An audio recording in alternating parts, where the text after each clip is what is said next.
नमस्ते मेरे प्रिय भाइयों और बहनों। आज की इस शुभ सुबह में मैं आप सभी का हृदय से स्वागत करता हूं। आज जब सूर्य की पहली किरणें आपके जीवन में नई आशा और नए अवसर लेकर आई हैं, तो मैं चाहता हूं कि हम सब मिलकर इस दिन की शुरुआत परमेश्वर की उपस्थिति में करें। यह केवल एक नया दिन नहीं है, बल्कि यह परमेश्वर की अनुग्रह और दया का एक नया अवसर है जो हमारे जीवन में अद्भुत चमत्कार और आशीर्वाद लेकर आया है। मैं जानता हूं कि आप में से कई लोग अभी भी अपने बिस्तर में हैं। कुछ लोग अपनी सुबह की तैयारी कर रहे हैं और कुछ लोग पहले से ही अपने दिन की शुरुआत कर चुके हैं। लेकिन जहां भी आप हैं, जो भी आपकी परिस्थिति है, मैं चाहता हूं कि आप इस क्षण को परमेश्वर के साथ बिताने के लिए अलग करें। आज मैं परमेश्वर के सामने अत्यधिक कृतज्ञता की भावना से भरा हुआ हूं कि उन्होंने हमें एक और दिन प्रदान किया है। कितनी अद्भुत बात है कि जब कल रात हमने अपनी आंखें बंद की थीं, तो हमें पता नहीं था कि क्या हम फिर से जाग पाएंगे या नहीं। लेकिन परमेश्वर की अनंत दया और कृपा के कारण हम आज यहाँ हैं, जीवित हैं, सांस ले रहे हैं और उनकी महिमा करने का अवसर हमारे पास है। ये कोई छोटी बात नहीं है मेरे प्रिय मित्रों। यह परमेश्वर का एक महान चमत्कार है जो हर दिन हमारे जीवन में घटित होता है। जब हम सोते हैं तो हमारा हृदय धड़कता रहता है, हमारे फेफड़े काम करते रहते हैं, हमारा दिमाग सक्रिय रहता है और हमारे शरीर के सभी अंग अपना काम करते रहते हैं। यह सब परमेश्वर की शक्ति और प्रेम का परिणाम है। मैं आज आपके साथ एक बहुत ही महत्वपूर्ण विषय पर बात करना चाहता हूं, और वह है शक्तिशाली सुबह की प्रार्थना के साथ दिन की शुरुआत करना। यह केवल एक धार्मिक अनुष्ठान नहीं है, बल्कि यह एक जीवन शैली है जो हमारे पूरे दिन को, हमारे रिश्तों को, हमारे काम को और हमारी आत्मिक स्थिति को प्रभावित करती है। जब हम अपने दिन की शुरुआत परमेश्वर के साथ करते हैं, तो हम न केवल उनसे मार्गदर्शन मांगते हैं, बल्कि हम उन्हें अपने जीवन में पहली प्राथमिकता देते हैं।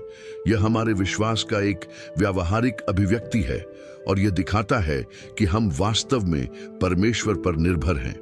मैं चाहता हूं कि आज जब आप यह वीडियो देख रहे हैं या सुन रहे हैं, तो आप अपने मन में यह निर्णय लें कि आप भी अपने दिन की शुरुआत प्रार्थना के साथ करेंगे।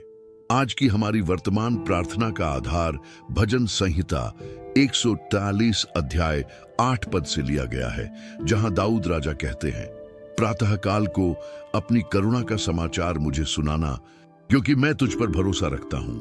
जिस मार्ग पर मुझे चलना हो उसे मुझे बताना, क्योंकि मैं अपना मन तेरी ओर लगाता हूं। यह वचन हमें सिखाता है कि सुबह का समय परमेश्वर की करुणा और दया को अनुभव करने का सबसे उत्तम समय है।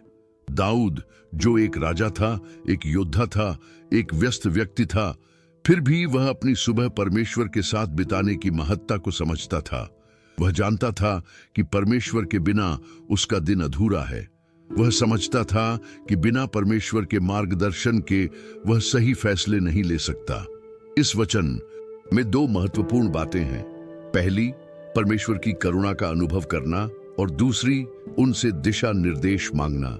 ये दोनों चीजें हमारी सुबह की प्रार्थना का आधार होनी चाहिए। मैं चाहता हूं कि आप सभी इस समय मेरे साथ जुड़ें और अपने दिल में यह इच्छा रखें कि आज का दिन परमेश्वर की महिमा से भरा हो। अगर आप कार्य में हैं, तो आप अपना हाथ स्टीयरिंग व्हील पर रख सकते हैं और दिल से प्रार्थना में शामिल हो सकते हैं। अगर आप घर में हैं, तो आप अपने हाथों को ऊपर उठा सकते हैं या आरामदायक स्थिति में बैठकर मेरे साथ प्रार्थना कर सकते हैं। अगर आप काम पर जा रहे हैं, तो आप अपने दिल में प्रार्थना कर सकते हैं। स्थान कोई मायने नहीं रखता, बल्कि आपके दिल की स्थिति मायने रखती है। मैं चाहता हूं कि आप इस प्रार्थना को केवल एक रस्म की तरह न देखें, बल्कि इसे अपने दिल की गहराई से करें। परमेश्वर आपके दिल को देखते हैं, वे आपकी परिस्थिति को जानते हैं और वे आपकी जरूरतों को समझते हैं। आइए हम सब मिलकर इस प्रार्थना की यात्रा शुरू करें। अब मैं चाहता हूं कि हम सब मिलकर परमेश्वर की उपस्थिति में प्रवेश करें। यह समय है जब हम संसार की सभी चिंताओं को एक तरफ रखकर अपने स्वर्गीय पिता के सामने आते हैं। हे स्वर्गीय पिता, हे सर्वशक्तिमान परमेश्वर, हे हमारे प्रभु यीशु मसीह के पिता, हम आज की इस शुभ सुबह में आपकी पवित्र उपस्थिति में नम्रता से प्रवेश करते हैं। हम आपको धन्यवाद देते हैं कि आपने हमें एक और रात के बाद जगाया है। हम आपको धन्यवाद देते हैं कि आपने हमारी रक्षा की है, हमें सुरक्षित रखा है और हमें आज का यह अवसर प्रदान किया है। प्रभु, जब हम सो रहे थे तो आप जाग रहे थे, जब हम बेहोश थे तो आप सचेत थे। आपने हमारी सांसों की रक्षा की, आपने हमारे हृदय की धड़कन को बनाए रखा, आपने हमारे घरों की रक्षा की और आपने हमारे परिवार की देखभाल की। हम स्वीकार करते हैं कि यदि आप नहीं होते तो हम आज यहाँ नहीं होते। यदि आपकी कृपा और दया नहीं होती तो हमारा अस्तित्व ही नहीं होता। हे परमेश्वर, हम विशेष रूप से इस सुबह के लिए आपका धन्यवाद करते हैं। ये सुबह आपकी नई दया और कृपा का प्रमाण है। विलाप गीत 3:22-23 में लिखा है कि यहोवा की करुणा का सिरा नहीं हुआ, उसकी दया अनंत है, प्रति भोर को वह नई होती रहती है, तेरी सच्चाई महान है। हम आज इस वचन के सत्य का अनुभव कर रहे हैं। आपकी दया वास्तव में हर सुबह नई होती है। कल की गलतियों के बावजूद, कल की असफलताओं के बावजूद, कल के पापों के बावजूद आज आपने हमें एक नया अवसर दिया है। आपने हमें पश्चाताप करने का मौका दिया है, सुधार करने का मौका दिया है और बेहतर बनने का मौका दिया है। हे प्रभु, हम इस महान उपकार के लिए आपके आभारी हैं। प्रभु, हम स्वीकार करते हैं कि आप यहाँ हमारे बीच उपस्थित हैं। मत्ती 18:20 में आपने कहा है कि जहां 2 या 3 मेरे नाम से इकट्ठे होते हैं, वहां मैं उनके बीच में होता हूं। हम जानते हैं कि इस समय हजारों लोग इस प्रार्थना में शामिल हो रहे हैं और आप हम सब के बीच उपस्थित हैं। आपकी उपस्थिति हमें शांति देती है, आपकी उपस्थिति हमें बल देती है, आपकी उपस्थिति हमें आशा देती है। हम आपके पवित्र स्वभाव का सम्मान करते हैं, हम आपकी महिमा का सम्मान करते हैं और हम आपके प्रेम के लिए आभारी हैं। आज मैं आपके साथ विश्वास, प्रकाश और चमत्कार के विषय पर गहराई से चर्चा करना चाहता हूं, क्योंककि यह तीनों चीजें हमारे आत्मिक जीवन की आधारशिला हैं।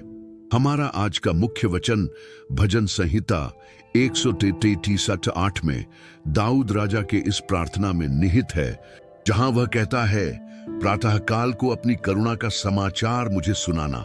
यह वचन हमें सिखाता है कि सुबह का समय परमेश्वर से सुनने का समय है, उनकी आवाज को पहचानने का समय है और उनकी इच्छा को जानने का समय है।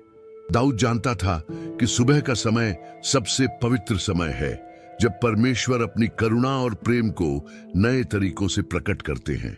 ये वह समय है जब हमारा मन शांत होता है, संसार का शोर कम होता है और हमारी आत्मा परमेश्वर की आवाज सुनने के लिए तैयार होती है। विश्वास हमारे आत्मिक जीवन का आधार है। इब्रानियों 11:6 में लिखा है कि विश्वास बिना उसे प्रसन्न करना अनहोना है, क्योंकि परमेश्वर के पास आने वाले को विश्वास करना चाहिए कि वह है और अपने खोजने वालों को प्रतिफल देता है। विश्वास केवल एक भावना नहीं है, बल्कि यह एक जीवन शैली है। यह वह दृढ़ विश्वास है कि परमेश्वर जो कुछ भी कहते हैं वह सत्य है और जो कुछ भी उन्होंने प्रतिज्ञा की है वह पूरी होगी। हमारे जीवन में कई बार ऐसे समय आते हैं जब परिस्थितियां हमारे विश्वास को हिलाने की कोशिश करती हैं, जब समस्याएं हमारे भरोसे को कमजोर करने की कोशिश करती हैं। लेकिन सच्चा विश्वास वह है जो परिस्थितियों से ऊपर उठकर परमेश्वर के वचन पर टिका रहता है। प्रकाश का मतलब है परमेश्वर का ज्ञान, उनकी समझ और उनका प्रकाशन। यूहन्ना 8:12 में यीशु मसीह ने कहा है, मैं जगत की ज्योति हूं, जो मेरे पीछे चलेगा वह अंधकार में न चलेगा परंतु जीवन की ज्योति पाएगा। जब हम परमेश्वर के साथ अपने दिन की शुरुआत करते हैं तो वे हमारे जीवन में प्रकाश लाते हैं। यह प्रकाश हमारे मन की अंधकार को दूर करता है, हमारे दिल की कड़वाहट को दूर करता है और हमारे जीवन की उलझनों को सुलझाता है। परमेश्वर का प्रकाश हमें दिखाता है कि हमें क्या करना चाहिए, कहां जाना चाहिए और कैसे जीना चाहिए। चमत्कार परमेश्वर की अलौकिक शक्ति का प्रकटीकरण है। इब्रानियों 13:8 में लिखा है कि यीशु मसीह कल और आज और युगानुयुग वही है। जिस परमेश्वर ने बाइबल के समय में चमत्कार की थे वे आज भी वही हैं। वे आज भी चमत्कार करते हैं, आज भी असंभव को संभव बनाते हैं और आज भी अपनी महान शक्ति का प्रदर्शन करते हैं। जब हम विश्वास के साथ प्रार्थना करते हैं तो हम चमत्कार देखते हैं। जब हम परमेश्वर पर भरोसा रखते हैं तो वे हमारे जीवन में ऐसे काम करते हैं जो मानवीय समझ से परे हैं। हे स्वर्गीय पिता, हम आज स्वीकार करते हैं कि हम मनुष्य हैं और हमारी सीमाएं हैं। हम कमजोर हैं, हम असहाय हैं और हम आपकी सहायता के बिना कुछ भी नहीं कर सकते। हम स्वीकार करते हैं कि कई बार हमारा विश्वास हिल जाता है जब परिस्थितियां कठिन होती हैं। कई बार हम संदेह करते हैं जब चीजें हमारी अपेक्षा के अनुसार नहीं होती। कई बार हम डर जाते हैं जब भविष्य अनिश्चित दिखता है। प्रभु, हम अपनी इन सभी कमजोरियों के लिए आपसे क्षमा मांगते हैं। हम जानते हैं कि आप हमारे दिल को देखते हैं और आप हमारी स्थिति को समझते हैं।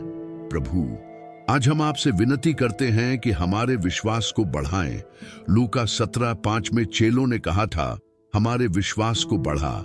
आज हम भी यही प्रार्थना करते हैं। हमारे विश्वास को ऐसा बनाएं कि वह पहाड़ों को हिला सके। हमारे विश्वास को ऐसा बनाएं कि वह तूफानों में भी शांत रहे। हमारे विश्वास को ऐसा बनाएं कि वह परिस्थितियों से ऊपर उठकर आपके वचन पर टिका रहे। प्रभु, हम चाहते हैं कि हमारा विश्वास अब्राहम के विश्वास के समान हो, जो आशा के विरुद्ध आशा रखता था। हम चाहते हैं कि हमारा विश्वास दाऊद के विश्वास के समान हो, जो गोलियत के सामने भी नहीं डरा। हम चाहते हैं कि हमारा विश्वास पतरस के विश्वास के समान हो, जो पानी पर चला। प्रभु, हम प्रार्थना करते हैं कि आप हमारे जीवन में अपना प्रकाश चमकाएं। भजन संहिता 119:105 में लिखा है, तेरा वचन मेरे पांव के लिए दीपक और मेरे मार्ग के लिए उजियाला है। हे प्रभु, आपका वचन हमारे जीवन का उजाला हो। जब हमें पता न हो कि क्या करना है तो आपका वचन हमें मार्गदर्शन दे। जब हमें समझ न आए कि कौन सा रास्ता सही है तो आपका प्रकाश हमें दिखाए। जब हम अंधकार में हों तो आपकी ज्योति हमारे चारों ओर चमके। प्रभु, हम प्रार्थना करते हैं कि आप हमारे मन के अंधकार को दूर करें, हमारे दिल की कड़वाहट को दूर करें और हमारे जीवन में आपका दिव्य प्रकाश भरे। प्रभु, हम आज आपसे चमत्कार की भी प्रार्थना करते हैं। मरकुस 9:23 में आपने कहा है, यदि तू कर सकता है, विश्वास करने वाले के लिए सब कुछ हो सकता है। हे प्रभु, हम विश्वास करते हैं कि आप चमत्कार करते हैं। हम विश्वास करते हैं कि आप असंभव को संभव बनाते हैं। हम विश्वास करते हैं कि आप आज भी वही हैं जो कल थे। आज हमारे जीवन में चमत्कार करें, हमारी समस्याओं में चमत्कार करें, हमारे रिश्तों में चमत्कार करें, हमारे स्वास्थ्य में चमत्कार करें, हमारी आर्थिक स्थिति में चमत्कार करें।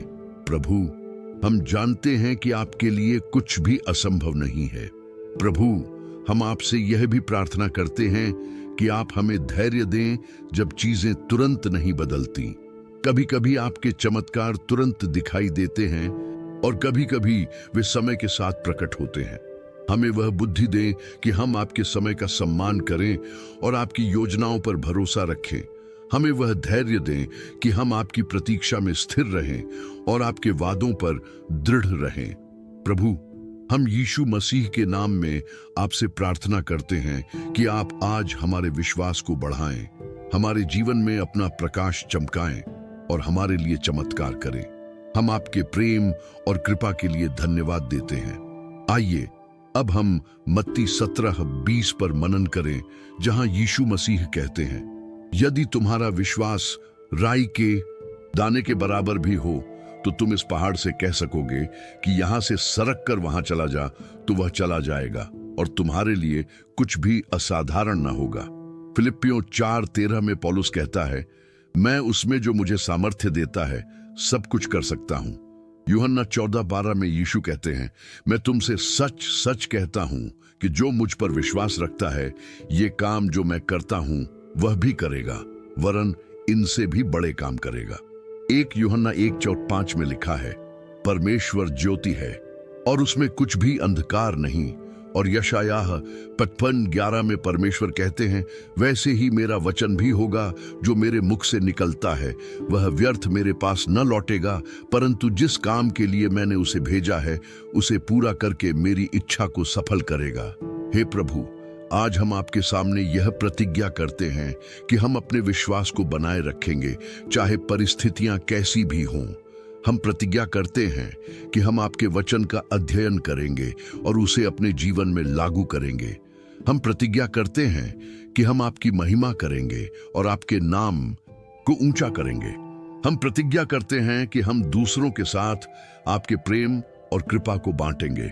अब आइए हम व्यापक स्तर पर अपने प्रियजनों, समुदाय और संसार के लिए प्रार्थना करते हैं। परमेश्वर हमें केवल अपने लिए ही नहीं बल्कि दूसरों के लिए भी प्रार्थना करने के लिए बुलाते हैं। 1 तीमुथियुस 2:1 में पौलुस कहता है, इसलिए मैं पहले यह उपदेश देता हूं कि विनती, प्रार्थना, निवेदन और धन्यवाद सब मनुष्यों के लिए किए जाएं। हे स्वर्गीय पिता, सबसे पहले हम अपने परिवारों के लिए आपके सामने आते हैं। प्रभु, आप जानते हैं कि परिवार आपकी एक अद्भुत योजना है। उत्पत्ति 2:24 में आपने कहा है कि इस कारण पुरुष अपने माता पिता को छोड़कर अपनी पत्नी से मिला रहेगा और वे एक तन हो जाएंगे। प्रभु, हम अपने जीवन साथियों के लिए प्रार्थना करते हैं। जो विवाहित हैं उनके लिए प्रार्थना करते हैं कि आप उनके रिश्तों को मजबूत बनाएं, उनके बीच प्रेम बढ़ाएं और उन्हें एक दूसरे को समझने की बुद्धि दें। प्रभु, पति पत्नी के रिश्तों में कई बार गलतफहमियां होती हैं, मतभेद होते हैं और समस्याएं आती हैं। हम प्रार्थना करते हैं कि आप इन सभी समस्याओं का समाधान करें। इफिसियों 4:32 के अनुसार उन्हें एक दूसरे पर कृपालु और करुणामय बनाएं। उन्हें एक दूसरे के अपराध क्षमा करना सिखाएं, जैसे आपने मसीह में उनके अपराध क्षमा किए हैं। प्रभु, हम अपनी संतानों के लिए भी प्रार्थना करते हैं। नीति वचन 22:6 में लिखा है, बालक को शिक्षा उसी मार्ग के अनुसार दे जिसमें उसे चलना है, वह बुढ़ापे में भी उससे न मुड़ेगा। हे प्रभु, हमारे बच्चों को आपकी राह में चलना सिखाएं। आज के समय में बच्चों पर बहुत से नकारात्मक प्रभाव हैं, गलत मित्र, गलत मीडिया और गलत शिक्षा। प्रभु, हम प्रार्थना करते हैं कि आप हमारे बच्चों की सुरक्षा करें, उन्हें बुराई से बचाएं, उन्हें सही और गलत की पहचान करने की बुद्धि दें, उनकी पढ़ाई में उनकी सहायता करें, उनके भविष्य के लिए मार्ग तैयार करें। प्रभु, जो युवा इस समय निर्णय ले रहे हैं कि उन्हें क्या पढ़ना है, कहां जाना है और क्या करना है, उन्हें स्पष्ट मार्गदर्शन दें। प्रभु, हम अपने माता पिता और बुजुर्गों के लिए भी प्रार्थना करते हैं। निर्गमन 20:12 में आपने कहा है, अपने पिता और अपनी माता का आदर करना, जिससे तेरी आयु उस देश में लंबी हो जो तेरा परमेश्वर यहोवा तुझे देता है। प्रभु, हमारे माता पिता ने हमारे लिए बहुत कुछ किया है, बहुत सारे त्याग किए हैं।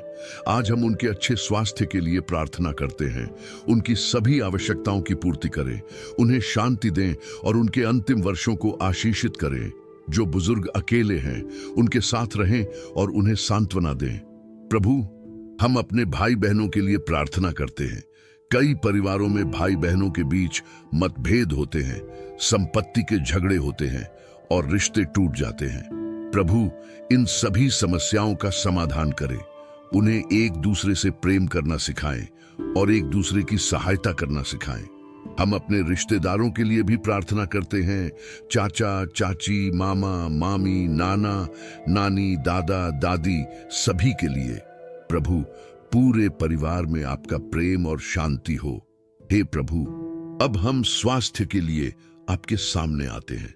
3 यूहन्ना 1:2 में लिखा है, हे प्रिय, मैं प्रार्थना करता हूं कि जैसे तेरी आत्मा कुशल से है, वैसे ही तू सब बातों में कुशल रहे और स्वस्थ रहे। प्रभु, स्वास्थ्य आपका एक महान आशीर्वाद है। हम अपने शरीर, मन और आत्मा के स्वास्थ्य के लिए प्रार्थना करते हैं। जो लोग इस समय बीमार हैं, उन्हें चंगाई दें। कैंसर से पीड़ित लोगों को चंगाई दें, मधुमेह से परेशान लोगों को चंगाई दें, हृदय रोग से पीड़ित लोगों को चंगाई दें, उच्च रक्तचाप से परेशान लोगों को चंगाई दें। प्रभु, आप महान चंगा करता हैं। भजन संहिता 103:3 में लिखा है कि आप हमारे सब रोगों को चंगा करते हैं। आज हम विश्वास के साथ चंगाई की प्रार्थना करते हैं। प्रभु, हम मानसिक स्वास्थ्य के लिए भी प्रार्थना करते हैं। आज के समय में तनाव, चिंता और अवसाद बहुत बढ़ गए हैं। फिलिपियों 4:6-7 में लिखा है, किसी बात की चिंता मत करो, परंतु हर एक बात में तुम्हारे निवेदन, प्रार्थना और विनती के द्वारा धन्यवाद के साथ परमेश्वर के सामने उपस्थित किए जाएं। तब परमेश्वर की शांति, जो समझ से कहीं बढ़कर है, मसीह यीशु में तुम्हारे हृदय और तुम्हारे विचारों की रक्षा करेगी। प्रभु, जो लोग मानसिक समस्याओं से जूझ रहे हैं, उन्हें आपकी शांति दें, उन्हें आशा दें और उन्हें इस अंधकार से निकालें। हे प्रभु, अब हम छुटकारे और मुक्ति के लिए प्रार्थना करते हैं। यूहन्ना 8:36 में यीशु मसीह ने कहा है, यदि पुत्र तुम्हें स्वतंत्र करेगा तो तुम वास्तव में स्वतंत्र हो जाओगे। प्रभु, बहुत से लोग विभिन्न प्रकार की गुलामी में फंसे हुए हैं। कोई नशे की गुलामी में है, कोई बुरी आदतों की गुलामी में है, कोई पाप की गुलामी में है। प्रभु, इन सभी को मुक्त करे। जो लोग शराब की लत से परेशान हैं, उन्हें छुटकारा दें। जो लोग ड्रग्स की लत से परेशान हैं, उन्हें मुक्त करें। जो लोग गलत रिश्तों में फंसे हैं, उन्हें बाहर निकालें। प्रभु, हम आर्थिक परेशानियों से जूझ रहे लोगों के लिए प्रार्थना करते हैं। जिन लोगों पर कर्ज का बोझ है, उनकी सहायता करें। जो लोग आर्थिक तंगी से परेशान हैं, उनके लिए रास्ता खोलें। फिलिपियों 4:19 में लिखा है, मेरा परमेश्वर अपने उस धन के अनुसार जो महिमा सहित मसीह यीशु में है, तुम्हारी हर एक घटी को पूरा करेगा। प्रभु, आप हमारे सभी आवश्यकताओं को पूरा करने वाले हैं। प्रभु, हम विवाह की समस्याओं के लिए प्रार्थना करते हैं। जिन घरों में कलह है, वहां शांति लाएं। जहां तलाक की नौबत आ गई है, वहां मेल मिलाप कराएं। बांझपन की समस्या से जूझ रहे दंपतियों को संतान का आशीर्वाद दें। जो युवा अच्छे रिश्ते की तलाश में हैं, उनके लिए उपयुक्त जीवन साथी भेजें। प्रभु, हम न्यायालयी मामलों के लिए प्रार्थना करते हैं। जो लोग झूठे मुकदमों में फंसे हैं, उन्हें न्याय दिलाएं। भजन संहिता 27:6 में लिखा है, वह तेरे धर्म को उजियाले की नाई और तेरे न्याय को दोपहर के उजियाले की नाई प्रकट करेगा। प्रभु, सच्चाई की जीत हो और न्याय की स्थापना हो। हे प्रभु, अब हम अपने देश के लिए प्रार्थना करते हैं। 1 तीमुथियुस 2:1-2 में लिखा है कि हमें राजाओं और सब ऊंचे पद वालों के लिए प्रार्थना करनी चाहिए। प्रभु, हमारे देश के प्रधानमंत्री, राष्ट्रपति और सभी नेताओं के लिए प्रार्थना करते हैं। उन्हें बुद्धि दें कि वे सही निर्णय लें, भ्रष्टाचार को समाप्त करें और न्याय की स्थापना करें। हमारे देश की सुरक्षा करें, सीमाओं की रक्षा करें और शांति बनाए रखें। आर्थिक स्थिति को सुधारें और गरीबी को कम करें। प्रभु, हम कलीसिया के लिए प्रार्थना करते हैं। सभी पास्टरों, धर्मगुरुओं और सेवकों के लिए प्रार्थना करते हैं। उन्हें बल दें, उन्हें प्रेरणा दें और उन्हें आपके वचन को निडरता से प्रचार करने का साहस दें। कलीसिया में एकता लाएं और आत्मिक जागृति भेजें। प्रभु, हम उन लोगों के लिए प्रार्थना करते हैं जो अभी तक आपको नहीं जानते। 2 पतरस 3:9 में लिखा है कि आप नहीं चाहते कि कोई नष्ट हो, परंतु यह कि सबको पश्चाताप तक पहुंचने का अवसर मिले। प्रभु, अधिक से अधिक लोग आपको स्वीकार करें और उद्धार पाएं। प्रभु, हम इस चैनल के दर्शकों के लिए भी प्रार्थना करते हैं। जो लोग इस प्रार्थना को सुन रहे हैं, उनके जीवन में आशीर्वाद बरसाएं, उनकी सभी समस्याओं का समाधान करें और उनके सपनों को पूरा करें। अब आइए हम परमेश्वर से व्यावहारिक आवश्यकताओं के लिए प्रार्थना करें। हमारा परमेश्वर न केवल आत्मिक आवश्यकताओं की, बल्कि शारीरिक और व्यावहारिक आवश्यकताओं की भी चिंता करते हैं। हे स्वर्गीय पिता, मत्ती 6:11 में यीशु मसीह ने हमें सिखाया कि हम प्रार्थना करें, आज हमें हमारी दिन भर की रोटी दे। प्रभु, आप हमारी दैनिक आवश्यकताओं के बारे में जानते हैं। आप जानते हैं कि हमें भोजन, कपड़े और आवास की जरूरत है। मत्ती 6:26 में आपने कहा है, आकाश के पक्षियों को देखो, वे न बोते हैं, न काटते हैं और न खत्तों में बटोरते हैं, तो भी तुम्हारा स्वर्गीय पिता उन्हें खिलाता है। क्या तुम उनसे अधिक मूल्य नहीं रखते? प्रभु, आप पक्षियों का भी ख्याल रखते हैं तो निश्चित रूप से आप हमारा भी ख्याल रखेंगे। प्रभु, हम प्रार्थना करते हैं कि आप हमारी सभी आवश्यकताओं की पूर्ति करें। हमारे घरों में भोजन की कमी न हो, हमारे बच्चों के लिए शिक्षा का प्रबंध हो, हमारे परिवार के सदस्यों के लिए उचित कपड़े हों, हमारे सिर पर छत हो और हमारे पास रहने के लिए सुरक्षित घर हो। प्रभु, जो लोग इस समय आवास की समस्या से जूझ रहे हैं, उनके लिए उपयुक्त घर का प्रबंध करें। प्रभु, हम कार्य और रोजगार के लिए आपसे प्रार्थना करते हैं। इस समय बहुत से लोग बेरोजगारी की समस्या से जूझ रहे हैं। कुछ लोगों की नौकरी चली गई है, कुछ लोगों का व्यापार ठप हो गया है और कुछ लोग उपयुक्त काम की तलाश में हैं। प्रभु, जो लोग नौकरी की तलाश में हैं, उनके लिए उपयुक्त काम का प्रबंध करें। जो लोग व्यापार करते हैं, उनके व्यापार को फलने फूलने दें। नीति वचन 16:3 में लिखा है, अपने कामों को यहोवा पर छोड़ दे, तब तेरी युक्तियां पूरी होंगी। प्रभु, हम अपने सभी कार्यों को आपके हाथों में सौंपते हैं। प्रभु, जो लोग सरकारी नौकरी की तैयारी कर रहे हैं, उनकी सहायता करें। परीक्षा में उनको सफलता दें और उनके सपनों को पूरा करें। जो लोग प्राइवेट सेक्टर में काम करते हैं, उनकी प्रमोशन हो और उनकी सैलरी बढ़े। जो लोग अपना व्यापार शुरू करना चाहते हैं, उनको बुद्धि दें और आवश्यक संसाधन प्रदान करें। प्रभु, हम आर्थिक बुद्धि के लिए भी प्रार्थना करते हैं। नीति वचन 27:23 में लिखा है, अपनी भेड़ बकरियों की दशा को भली भांति पहचान और अपने गल्लों की सुधि रख। प्रभु, हमें वित्तीय मामलों में बुद्धिमानी से काम करना सिखाएं।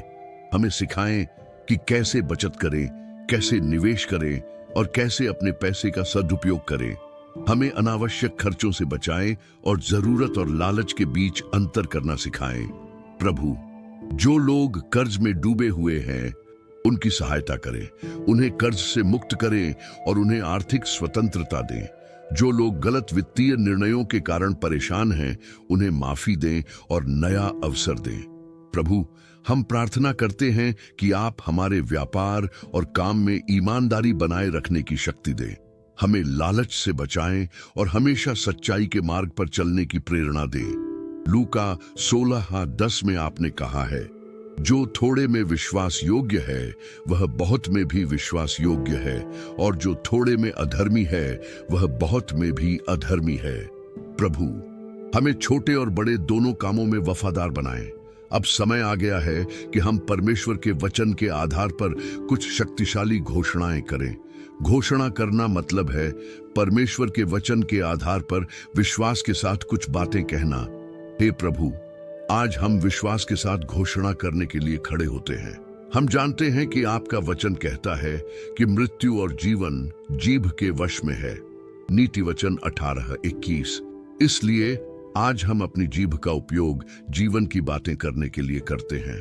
हम घोषणा करते हैं कि आज का दिन आशीषित दिन है। भजन संहिता 118:24 के अनुसार यह वह दिन है जिसे यहोवा ने बनाया है, हम इसमें मग्न और आनंदित होंगे। आज का दिन परमेश्वर का बनाया हुआ दिन है और यह अच्छा होगा। हम घोषणा करते हैं कि आज हम पर परमेश्वर की कृपा है। संख्या 6:26 के अनुसार यहोवा तुझे आशीष दे और तेरी रक्षा करे। यहोवा अपने मुख का प्रकाश तुझ पर चमकाए और तुझ पर अनुग्रह करे। यहोवा अपना मुंह तेरी ओर करके तुझे शांति दे। आज हम पर परमेश्वर की आशीष है, उनकी कृपा है और उनकी शांति है। हम घोषणा करते हैं कि हम परमेश्वर की संतान हैं। 1 यूहन्ना 3:1 के अनुसार, देखो पिता ने हमसे कैसा प्रेम किया है कि हम परमेश्वर की संतान कहलाएं, और हैं भी। हम राजाओं के राजा की संतान हैं और हमारी पहचान परमेश्वर में है। हम घोषणा करते हैं कि हम जय पाने वाले हैं। रोमियो 8:37 के अनुसार, परंतु इन सब बातों में हम उसके द्वारा जिसने हमसे प्रेम किया है जयवंत से भी बढ़कर हैं। हमारी जीत यीशु मसीह में निश्चित है। हम घोषणा करते हैं कि आज कोई हथियार हमारे विरुद्ध सफल नहीं होगा। यशायाह 24:17 के अनुसार, जितने हथियार तेरी हानि के लिए बनाए जाएं, उनमें से कोई सफल न होगा, और जितनी जीभें न्याय में तुझ पर दोष लगाने को उठे, तू उन सबको दोषी ठहराएगा। आज हम सुरक्षित हैं और संरक्षित हैं। हम घोषणा करते हैं कि परमेश्वर हमारे साथ है। रोमियो 8:21 के अनुसार यदि परमेश्वर हमारी ओर है तो हमारा विरोधी कौन हो सकता है। परमेश्वर हमारे पक्ष में है, इसलिए हम निडर हैं। हम घोषणा करते हैं कि आज हमारे मार्ग सफल होंगे।